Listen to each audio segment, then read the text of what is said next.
So yun guys, andito na tayo sa third unit na ginagawa natin. So ito na yung ikatlo.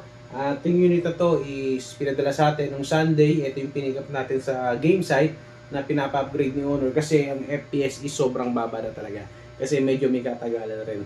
So kamukha rin to nung ibang airsoft rifle na ginagawa natin. Actually, tatlo to na magkakamukha. Yung from Cabuyao, Laguna, from GMA Cavite, at ito syempre itong from Imus Cavite. So pakita ko sa inyo.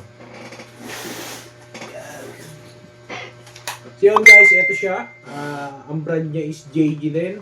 Then yan. Gagawin naman natin dito is upgrade lang. Wala naman siyang problema talaga actually kung putok to. Nailaro pa ng Honor. Yun nga lang, nabibiti na siya sa power. So kailangan na raw natin lakasan. Yan. So yun, start na tayo. Huwag na natin patagalin para matapos na natin agad. Disassemble na natin. Let's go!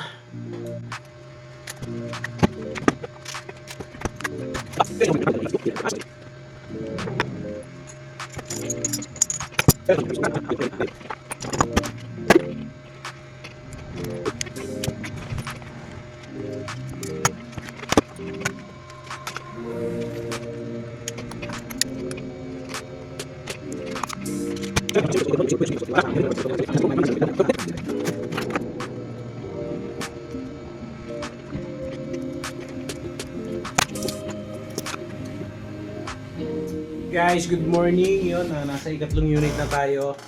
So, ito yung JG M4A1 na pinick up natin sa game site ng Sunday. So, yung request ni Honor na 450 FPS is nagawa na natin.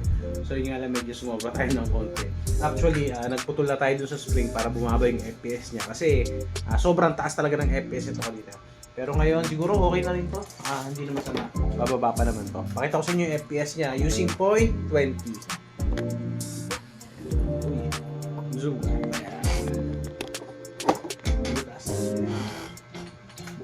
Screen 462 464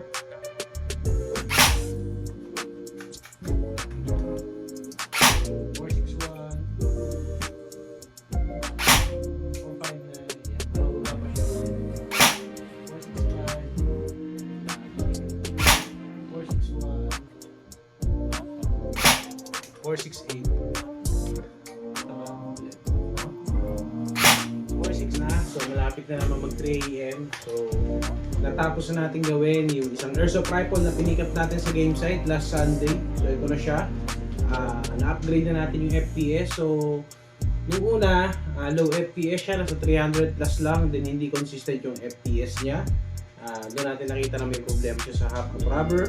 Then, nag-upgrade din tayo ng ibang internal parts sa kanya para tumaas yung FPS, especially doon sa spring. Yung spring na ginamit natin dito is medyo matigas pero binawasan naman natin para makuha natin yung saktong FPS na gusto nyo. Yun guys, makikita nyo kung gano'n nakataas yung FPS niya ngayon. So, umaabot siya ng 460 FPS. So, ang usapan namin ni Honor dito is around 450 lang. Yun nga lang, medyo napasobra, umabot tayo ng 460. Pero bababa pa naman niya kasi gagamitin pa naman yung Honor.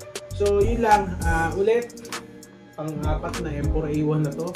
So yun, guys, sa mga gusto magpa-repair, magpa-upgrade, message lang kayo sa page na Cavite Airsoft Zone 2. Yan, then send nyo lang ulit yung mga pictures at video ng mga airsoft unit na gusto nyo pagawa. Then pag-usapan po natin. So yun lang po, maraming salamat po ulit sa Honor nito. Sir, salamat po sa tiwala mo. Then next na natin, yung isa pang M4A1 na naman. So old model din to. Medyo mahirap din baklasin ng gearbox. Hindi pala, madali lang baklasin kaso medyo mahirap salpak ng spring. So ito siya. Yan, next na natin to. Yung sa client natin from Carmona.